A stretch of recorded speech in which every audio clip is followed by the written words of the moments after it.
Bem-vindos ao Novo Câmera. E na matéria de hoje temos o Help Air, que é um projeto que cria bijuterias com cápsulas de café e o dinheiro é revertido para ONGs. Tá incrível, confiram aí.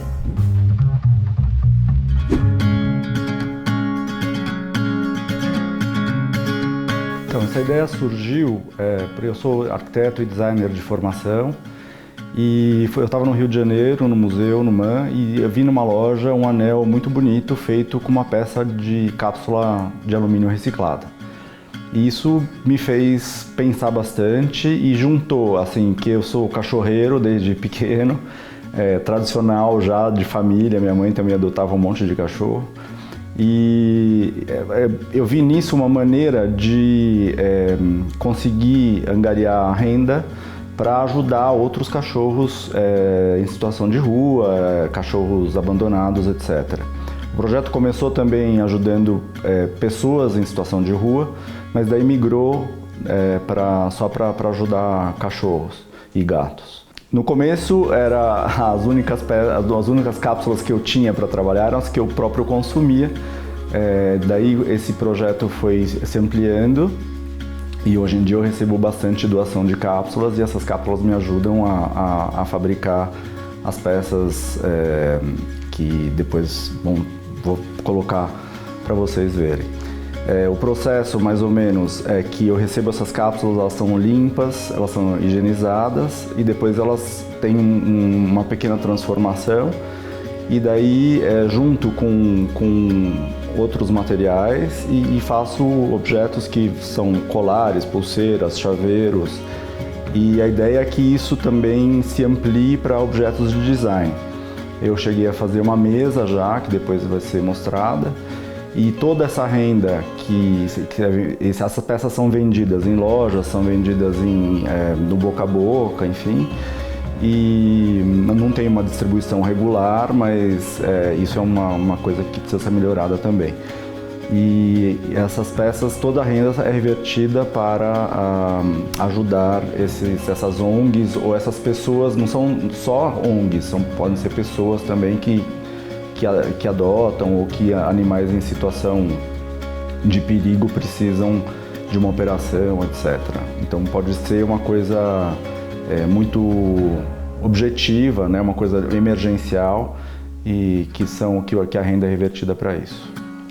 Então a ideia é que as peças sejam bem democráticas, então as peças não têm um design muito elaborado, elas são peças fáceis, que é justamente para serem usadas no dia a dia.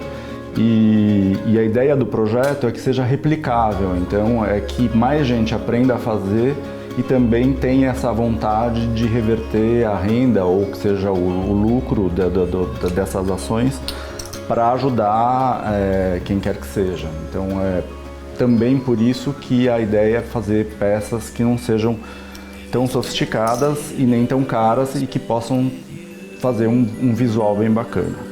O processo começa com a escolha das cores, né, e dos materiais de acabamento. Existem alguns acessórios, né, que são comprados no mercado varejista ou de atacado em São Paulo. E a matéria-prima principal são as cápsulas amassadas. Como vocês vão notar, o processo é muito simples e não requer também muita habilidade. Eu costumo brincar que se eu consigo fazer, todo mundo consegue.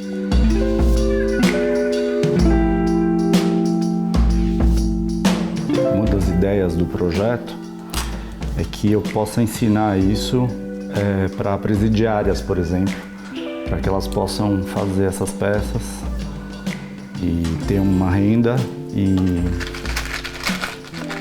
com isso também serem eventualmente reinseridas, né, na sociedade e tenham a pena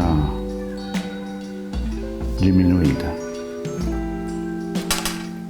Pronto. Essa está pronta. Essa é uma que pode servir como pulseira ou como colar, como uma gargantilha. Então essas são algumas possibilidades, né, das peças que eu faço com as cápsulas. Esse aqui é um acessório de bolsa feminino. Esse é mais ou menos o mesmo modelo que eu tinha mostrado antes, só que em outras cores, que serve como pulseira ou como gargantilha. Esses aqui, daí são as chaveiros, que podem ser chaveiros masculinos ou chaveiros femininos, que tem mais brilho, tal, dourado, etc. Essa é uma peça também que fez bastante sucesso, que é um chaveiro para pôr na porta principal da casa. E esse é um outro tipo de acessório de bolsa, mais moderninho, com caveira e tal. Então as possibilidades são, assim, não diria que infinitas, mas são bastante grandes devido à complementação, né, com esses materiais. Esse é um outro modelo de colar feminino. Aqui eu não tenho nenhum exemplo, mas eu também tenho o colar masculino. Esse foi a primeira peça, o primeiro modelo que foi feito na Help-Air. Então esse é o mais antigo. Como eu tinha dito antes, aí eu tô querendo ampliar a gama de produtos para começar a fazer objetos de design. Então bandejas, mesas, eventualmente fazer uma parceria com algum artista para fazer um mosaico. Então, assim, ainda tem bastante caminho para ser feito. Então eu recebo as cápsulas de amigos, de conhecidos, até bares e restaurantes que eu tenho contato, e eles me mandam as cápsulas que chegam normalmente em sacolinhas recicláveis ou mesmo em garrafas assim, para quem tem uma produção maior, para quem tem um giro maior. As cápsulas chegam sujas, isso não é um problema, porque elas vão ser limpas, vai ser retirado o café, como eu vou demonstrar. O alumínio volta para as fábricas, para as lojas de origem, o alumínio dessa parte aqui. O café vai para a terra e as cápsulas são amassadas para eu poder fazer as peças. O processo é muito simples e eu vou demonstrar aqui rapidamente para vocês. Então, com uma faquinha de ponta é retirado esse alumínio que volta para a loja.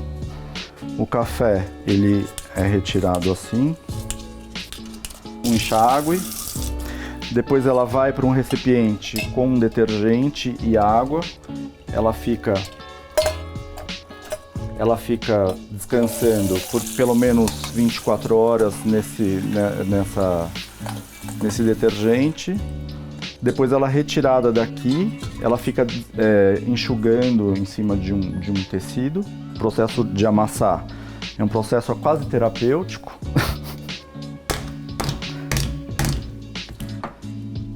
Pronto, a cápsula está pronta para o uso. Eu acho que essa que é a diferença do projeto, porque não é uma novidade que as pessoas estejam trabalhando com material ou com cápsulas recicláveis.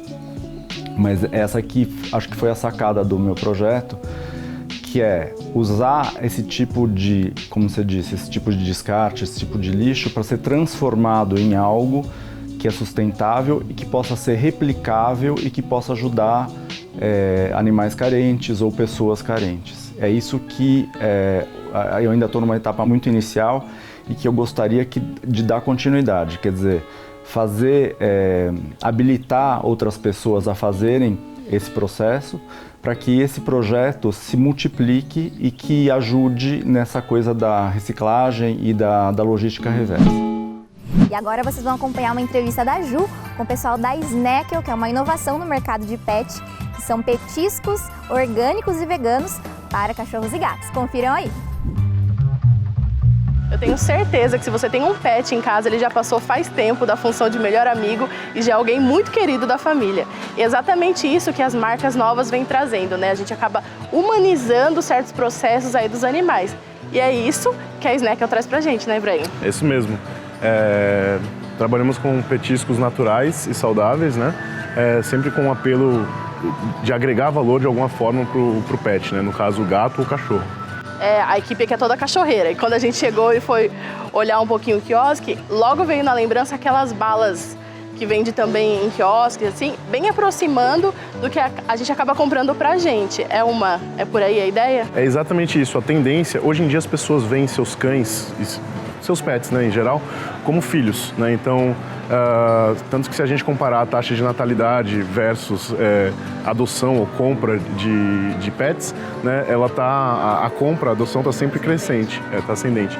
E assim, as pessoas, o termo que você utilizou é bem isso mesmo, é a humanização de produtos e serviços. Então, cada vez mais as pessoas querem dar para os seus pets aquilo que elas consumiriam, né? Então, por isso que nós temos aí 5 linhas de produtos para explorar esse mercado e esse modelo de negócio. E o que a gente percebeu também é que assim, eles são muito naturais, né? Para oferecer uma alimentação bem balanceada, bem natural também ao pet, aí, o cachorrinho ou o gatinho, né? Que tem para os dois. É isso mesmo. Na verdade, nós queríamos de alguma forma diferenciar de outros produtos, né? Que tem esse apelo também. Então, nosso principal objetivo é agregar valor ou contribuir de alguma forma para a saúde e bem-estar do pet. Então, por isso que nós temos produtos que não são apenas saborosos, mas que também têm alguma função, algum funcionamento para algum, não problema, mas alguma necessidade do cachorro ou do gato. E nesse quesito vocês são pioneiros aqui no Brasil. Isso, exatamente. Existem outras empresas, outros petiscos que têm esse apelo também natural e saudável, mas nós não temos apenas o petisco, nós vendemos também o conceito da experiência do negócio, da pessoa vir até aqui e se divertir escolhendo aqueles petiscos para o seu cãozinho ou para o seu gato. E não é um lugar, assim, o quiosque é específico, acho que vocês estão até ouvindo, a gente está no shopping. Isso. Deve ter alguns ruídos aí, mas é um lugar, assim, não é tipo uma pet. É onde você vai fazer a compra para você e acaba levando algo pro seu pet aí. É exatamente isso. Você falou uma coisa que é muito importante no nosso negócio, porque as pessoas quando vêm a primeira vez o nosso quiosque, elas ficam encantadas. Elas falam, puxa, parece balinha para cachorro, né? Então elas criam, tem uma curiosidade nelas que fazem elas virem até o nosso quiosque, e aí nós conseguimos explorar, explicar melhor como são os nossos produtos. Por isso que é no formato de quiosque. Muitas vezes as pessoas, quando estão passeando com seus cachorros, os cachorros sentem o cheiro e vêm, né, procurar saber o que é, coloca uma patinha no acrílico, então é bem divertido e por isso que a gente faz no shopping. E até o formato dos petiscos, né? Tem coxinha, tem almôndega. É isso mesmo, porque o que acontece, a tendência, né, é a humanização do produto. Então, as pessoas compram para os seus pets aquilo que elas comprariam. Em outras palavras, vou dar um exemplo de um produto nosso, tá? É um snack vegano, é uma linha de produto nosso. Tem um tapioca e coco. A pessoa que é vegana, ela vai comprar para o seu pet aquilo que ela quer. Que ela acredita. Exatamente. Também, né? E como surgiu, na verdade, a ideia do negócio de vocês? Não só depois da franquia, se você quiser falar um pouquinho, mas das formas, da maneira de entregar o produto e toda a experiência. Nós vimos algo similar numa feira na Europa, né? Não era um quiosque, era um balcão com alguns produtos a granel, né? Alguns petiscos a granel. E aí nós tivemos a ideia de trazer para o Brasil, porque quando a gente fala do Brasil, no mercado pet, é o segundo maior do mundo. A gente só está atrás dos Estados Unidos e é um mercado que só tende a crescer no país. Então, tudo que tem um apelo pet, também esse apelo de natural e saudável, está em alta. Então, por isso que nós trouxemos para o Brasil. E vocês fazem franquias também, é isso? Isso. Como funciona daí? Então, na verdade, nós abrimos um primeiro quiosque localizado ali no Shopping Moca, né? E aí as pessoas gostaram muito da ideia e queriam, nossa, que legal, dá para abrir uma também? E aí nós tivemos a ideia de de franquear o negócio. Hoje contamos com mais de 12 quiosques, né? E alguns ainda não inauguraram, né? Mas em menos de um ano estamos falando de um crescimento de quase 1.200%, né?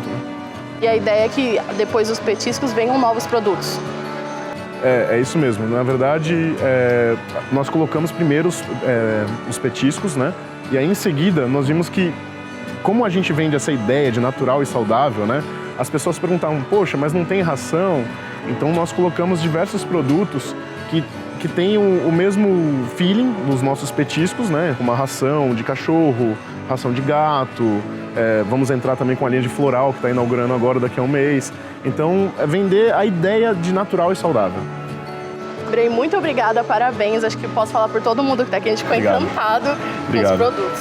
Agradeço. Se você é cachorreiro, dá uma passada lá no canal Novo Câmara, que tem tanto matéria de adoção como o crescimento do mercado pet. Tchau, tchau. E o Novo Câmara vai dar uma pausa agora, porque você volta para a aula. A gente se vê no próximo intervalo.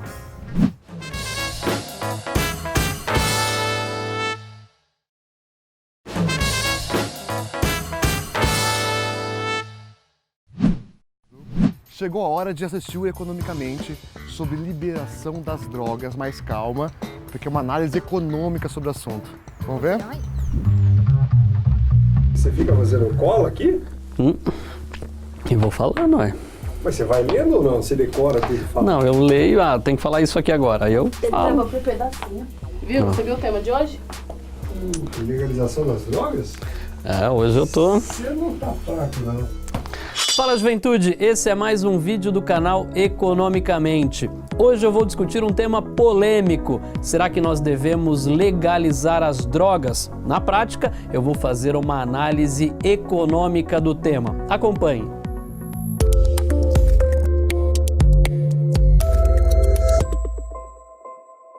Um problema persistente enfrentado pela nossa sociedade está ligado ao uso de drogas ilegais, seja ela cocaína, crack, maconha, enfim. A discussão no vídeo de hoje está relacionada ao efeito negativo que muitas drogas trazem não só para aqueles que são dependentes, ao arruinarem as suas vidas, mas também para a família destes usuários. Outro ponto negativo está ligado ao fato de que muitos viciados acabam realizando roubos para sustentar o seu vício e o seu nível de consumo com as drogas. Desta forma, considerando todos os aspectos negativos, tem sido colocado em xeque a eficácia das políticas públicas com relação à criminalização das drogas. Para desencorajar o uso de drogas ilegais, o Brasil gasta anualmente milhões de dólares para barrar ou coibir a oferta de drogas. Só para você ter uma ideia, em 2014, por exemplo, nós gastamos mais de 3 bilhões de reais apenas com a manutenção de presos oriundos de crimes relacionados ao tráfico de drogas. Além disso, no Brasil nós estamos falando anualmente de uma taxa de homicídio da ordem de 60 mil pessoas, em grande maioria fruto ou derivada do tráfico de drogas. Bom, tendo feito este preâmbulo, ou seja, essa introdução, eu gostaria de dizer o seguinte para vocês. A política nacional de drogas no Brasil, ela é pautada basicamente em um eixo central. Qual é esse eixo? Redução da oferta de drogas. Portanto, vamos fazer uma análise fria e do ponto de vista econômico. O que acontece se o Brasil intensificar o combate às drogas? Ou, na prática, o que acontece se nós criarmos uma política cada vez mais forte de criminalização e proibição ao consumo de drogas? Eu vou enfatizar, a nossa análise aqui se restringe sob o ponto de vista econômico. Então, falando de economia, vamos imaginar uma relação de oferta e demanda. Primeiro vamos analisar a demanda. Quando nós analisamos a demanda por drogas, lembre-se que a demanda por drogas ela é inelástica. Peraí, mas que diabo significa inelástico mesmo? Quando nós dizemos que a quantidade demandada por um produto é inelástica, significa dizer que se eu tenho uma variação percentual no preço, a variação percentual no preço é maior do que a redução na quantidade demandada. Peraí, eu ainda não entendi nada. O que eu estou dizendo é o seguinte, você como consumidor tende a reduzir a quantidade demandada de um produto à medida que o preço deste produto aumenta. Na prática, alguns produtos, mesmo com uma elevada variação de preço, nós reduzimos muito pouco essa nossa necessidade por esse produto, tal como remédios ou até mesmo cigarro para pessoas que são viciadas. Portanto, para a droga, que é um típico exemplo de pessoa que é dependente e que não tem muitos substitutos próximos, nós dizemos que a demanda é inelástica. Na prática, quando nós pensamos num gráfico de oferta e demanda, quando eu digo que a demanda é relativamente inelástica, significa que esta minha curva, ela tende para uma reta na vertical. Do outro lado, quando nós pensamos na oferta, pense o drug dealer, o traficante. Ele responde positivamente a preço, ou seja, quanto maior o nível de preço, mais estímulo ele tende a vender drogas. Ou seja, eu tenho uma curva de oferta positivamente inclinada e uma curva de demanda negativamente inclinada e inelástica. Vamos imaginar agora a minha política de proibição às drogas, ou seja, intensificar o combate às drogas. Neste caso, o que nós temos é um deslocamento da nossa curva de oferta. Eu desloco a minha curva de oferta para a esquerda, porque eu estou combatendo, reprimindo o tráfico. Toda vez que você olha uma apreensão, em Piracicaba foi apreendido 250 quilos de cocaína, ou seja, você está reduzindo a oferta. O que é interessante observar é o seguinte: neste cenário de proibição, repressão às drogas, olha o que nós temos. No novo ponto de equilíbrio, eu tenho um preço maior das drogas e veja que a quantidade demandada, a quantidade de equilíbrio cai muito menos do que o aumento do nível de preços. Portanto, vamos analisar esse cenário. Quando eu faço a proibição ao consumo de drogas, eu aumento o nível de preços numa taxa muito maior do que a queda do nível de consumo. O que é mais interessante desta nossa análise econômica é que eu estou tendo agora, com uma redução da oferta, um preço maior das drogas. Veja que o viciado, que não tem substitutos próximos e é uma pessoa dependente a este consumo, agora enfrentará níveis de preços maiores. E o que é mais interessante? Para ele sustentar e manter o seu vício, ele irá de fato praticar mais roubos ou atividades ilícitas para garantir dinheiro para manter e sustentar o seu vício. Ou seja, note que nós não estamos resolvendo o problema. Você está criando um estímulo ainda maior para o tráfico, uma vez que você está tendo preços maiores e, além disso, incentivando ou criando estímulos ainda maiores para o crime. E não digo aqui o crime relacionado ao tráfico, mas o crime que o traficante ou viciado fará para manter o seu nível de dependência. Pessoal, o que eu estou querendo dizer é que políticas de repressão ao consumo de drogas ou a proibição de drogas leva a um aumento dos crimes relacionados a ela. Além disso, e considerando esse efeito adverso da proibição ao consumo das drogas, alguns economistas e analistas sugerem uma abordagem alternativa. Qual é essa abordagem alternativa? Ao invés de uma política de proibição às drogas, uma política de educação e desestímulo às pessoas ao consumo das drogas.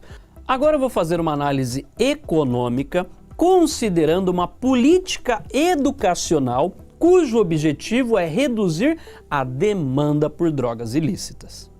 Se você ainda não entendeu o que eu estou querendo dizer como política educacional, lembre-se do velho programa que a Juliana vinha aqui gravar com a gente com a camisetinha do Proerd, ou seja, são programas de educação contra o consumo de drogas, ou seja, mostrando os malefícios causados pelo consumo das drogas. E aí, mano? Deixa eu te dar um tapa aí? Pode dar, mano. Nesse caso, pessoal, vamos imaginar de novo a nossa relação entre oferta e demanda. Nesta situação, quando você cria uma política educacional para mostrar às pessoas eventualmente os malefícios trazidos pelo consumo, o que você tem é um deslocamento da curva de demanda para a esquerda, ou seja, você reduz a demanda por drogas. Veja o que acontece neste novo cenário. No novo cenário, quando eu tenho esse deslocamento da curva de demanda, ou seja, uma redução da demanda, eu tenho um menor nível de preço e, além disso, eu estou tendo uma redução na quantidade consumida. Compare a primeira política, onde nós tínhamos a proibição às drogas. O que nós tínhamos naquele caso? Um aumento do nível de preços e uma pequena redução na quantidade demandada. Compare agora o resultado que nós apresentamos quando analisei uma política educacional cujo objetivo é reduzir a demanda. Nesse caso, eu estou tendo uma redução do nível de preço, uma redução na quantidade demandada e, ao mesmo tempo, uma redução dos crimes associados ao consumo de drogas, uma vez que eu estou tendo menores níveis de preços. Os partidários da política de proibição às drogas provavelmente irão falar várias coisas neste vídeo, dentre elas, um comentário pontualmente que existe é que a elasticidade da demanda ela varia ao longo do tempo, ou mais do que isso, que a elasticidade de curto prazo é diferente da elasticidade de longo prazo. O que eu estou querendo dizer, pessoal, é um outro argumento em que, no curto prazo, a demanda por drogas ela é inelástica, ou seja, o viciado, o dependente, não vai reduzir o seu consumo simplesmente porque o preço é mais alto. Ele vai manter o seu consumo, ou seja, no curto prazo, nós temos um aumento dos crimes relacionados ao consumo de drogas ilícitas. Por outro lado, preços mais elevados no curto prazo desestimulam o consumo de drogas por ingressantes, ou seja, por pessoas mais jovens, de forma que no longo prazo nós teríamos uma redução no consumo de drogas ou até mesmo dos crimes relacionados ao consumo de drogas.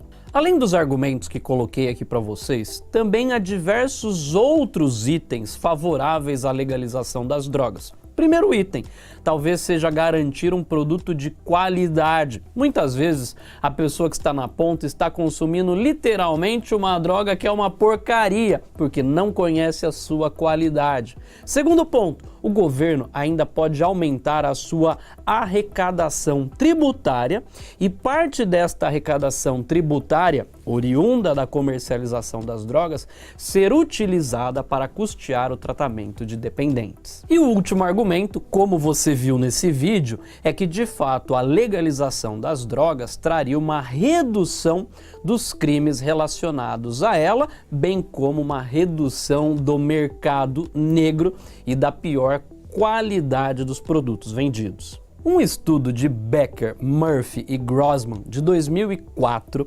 argumenta que é muito mais efetivo a legalização e a tributação das drogas do que efetivamente a sua proibição.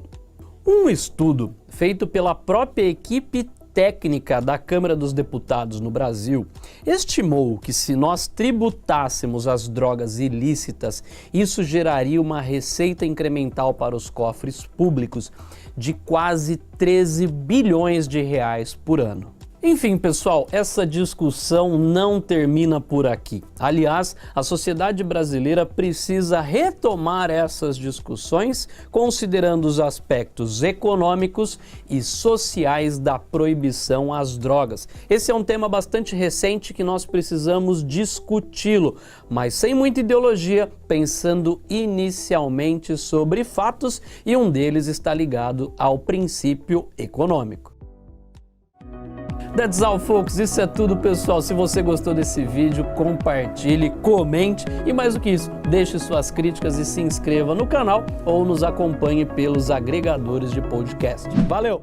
E o programa de hoje chegou ao fim, mas a gente não podia deixar de falar do evento Sim, né, Arthur? O evento Sim vai acontecer nos dias 13, 14 e 15 de dezembro, sendo que no dia 13 vai ser somente defesa de monografia. Se você quiser conferir mais informações sobre o evento, acesse o endereço que está aí na sua telinha, eventosim.pseg.com. E se você quer rever esse programa e outros mais, é só nos procurar nas redes sociais, no YouTube, no Facebook e no Instagram. Até a próxima semana. Até mais! 3, 2, 1... Tá bom? No endereço que está aí no site. Tem que falar o arroba? Eu assusto toda vez que ele faz isso. Nossa, esses carros estão me tirando atenção.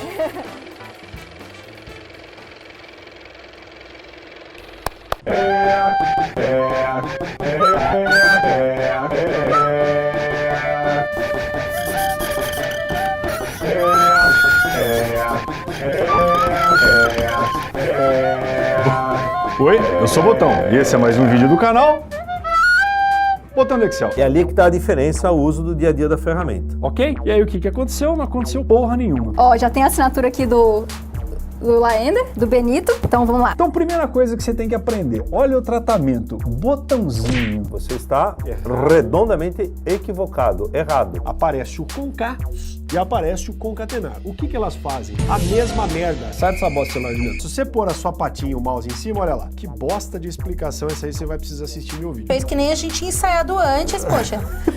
Não, achei que era merda. Você que é expert no Excel, que continua fazendo a tabela no Word, não mesclarás. Quem nunca, hein? Ok? A partir do momento